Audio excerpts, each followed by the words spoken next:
Don't drink that. She whispered in perfect Italian, her eyes locked on the glass in the millionaire's hand. He laughed, a cold, dismissive sound. You're just the help. What do you know? But what she knew could end his life. The ballroom of Villa Serenita sparkled under a constellation of chandeliers, each crystal catching the light like a frozen tear of joy. Massimo Moretti, a Milanese millionaire with a penchant for rare wines and rarer secrets, stood at the center of the gala, his tailored tuxedo as sharp as his ambition. His empire, built on tech innovations and discreet deals, had made him untouchable, or so he thought. Tonight, he was celebrating the launch of his latest venture, a blockchain platform that promised to revolutionize global finance. Guests in designer gowns and bespoke suits swirled around him, their laughter a symphony of privilege. Yet, Massimo's eyes kept drifting to the table where a single bottle of 1947 Chateau Petrus rested, its deep red liquid glowing like a ruby under the lights. It was the evening's crown jewel, a $50,000 prize he intended to share with his most elite investors. At the edge of the room, unnoticed by the glittering crowd, stood Amara, the villa's newest maid. Her dark skin gleamed softly in the dim light, and her eyes, sharp as obsidian, missed nothing. Hired only a week ago, she moved with quiet grace, clearing glasses and refilling trays. Her Italian was flawless, though tinged with an accent that hinted at distant shores, perhaps Senegal or Côte d'Ivoire. Massimo had barely glanced at her when she was hired. She was just another servant in his world of opulence.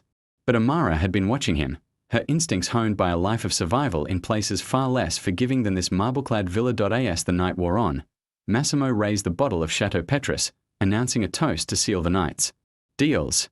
The crowd hushed, glasses poised. Amara, carrying a tray of flutes, paused near the table. Her eyes locked on the bottle, and a shadow crossed her face.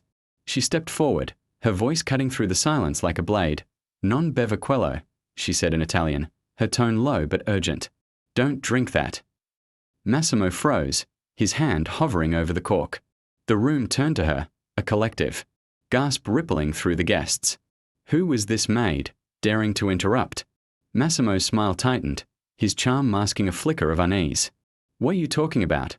He demanded, his voice smooth but edged with steel. Amara's gaze didn't waver. That wine, she said, her Italian precise. It's not what you think. Murmurs erupted, but Massimo silenced them with a raised hand. He studied her, this woman who should have been invisible, and felt a chill.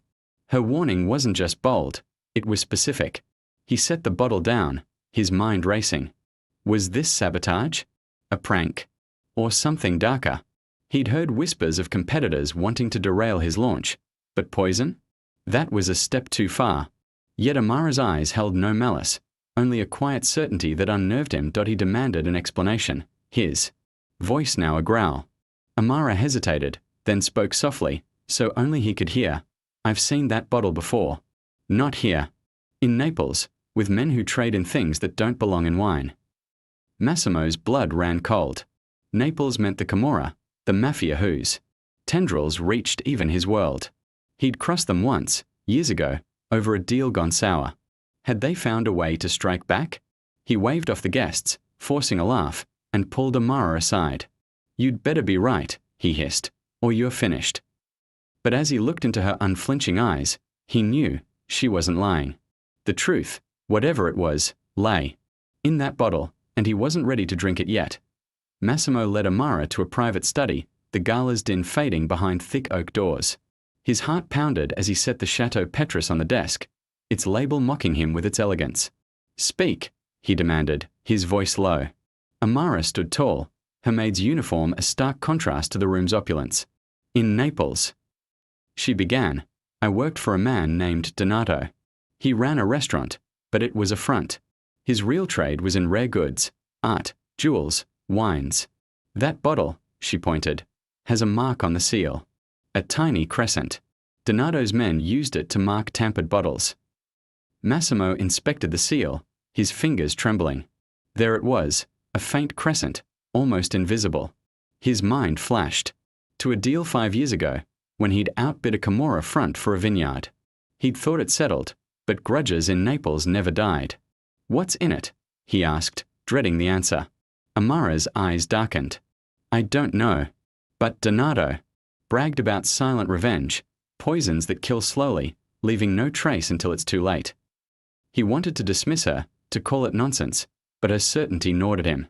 He'd built his empire on calculated risks, but this was different. If the wine was tainted, drinking it could mean death, not just for him, but for his investors. The scandal would ruin him. "Why warn me?" he asked, suspicious. Amara's lips pressed tight. "I owe no loyalty to men like Donato. Or you. But I won't let innocent people die." Massimo stared, torn between gratitude and paranoia. Was she savior or spy? He needed answers, and the bottle held the key. Massimo called his head of security, Luca, a grizzled ex-carabiniere with a nose for trouble. "Test it," he ordered, thrusting the bottle forward. Luca, unfazed by the gala's chaos, nodded and summoned a discreet lab technician from Milan. Amara waited silently, her presence both anchor and enigma. Massimo's mind churned. Had he been careless?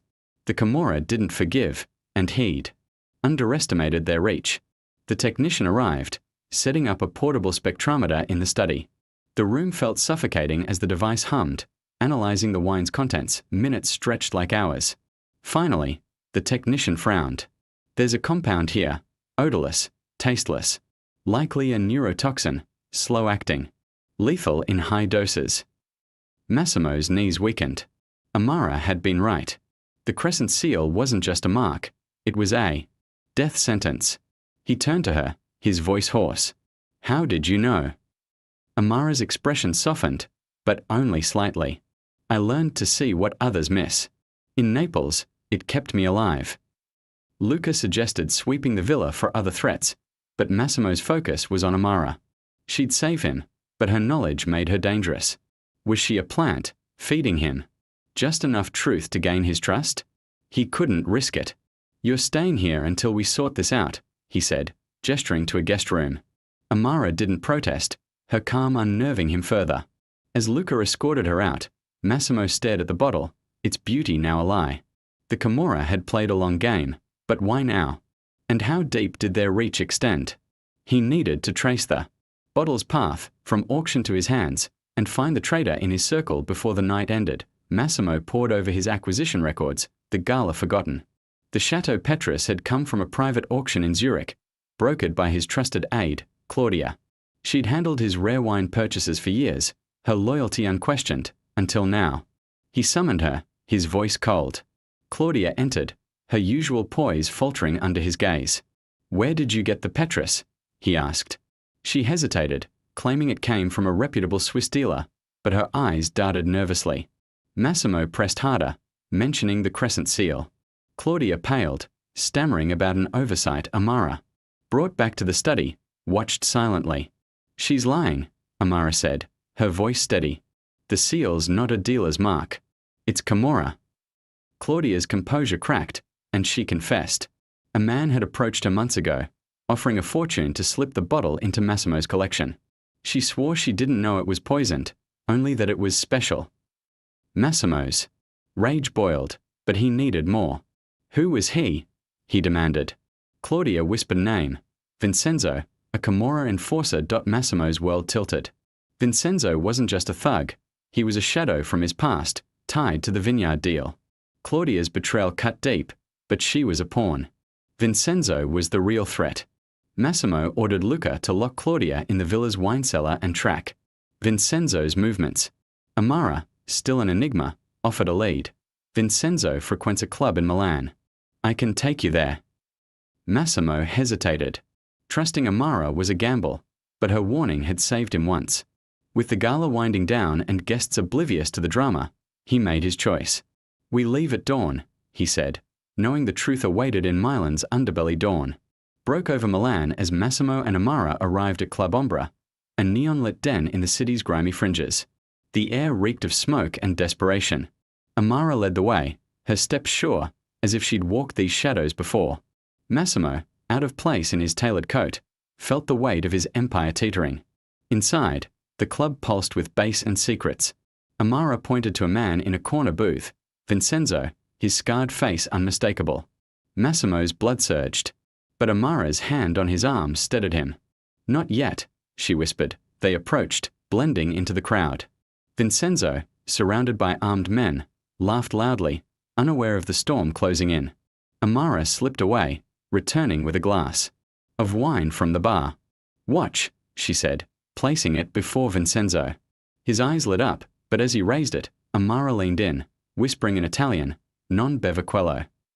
Vincenzo froze, his gaze locking on her. Recognition flickered. He knew her from Naples. Before he could react, Luca's men, tipped off by Massimo, stormed in, pinning Vincenzo's crew. Massimo confronted him, demanding answers. Vincenzo sneered, admitting the poisoned wine was revenge for the vineyard deal, a message to never cross the Camorra.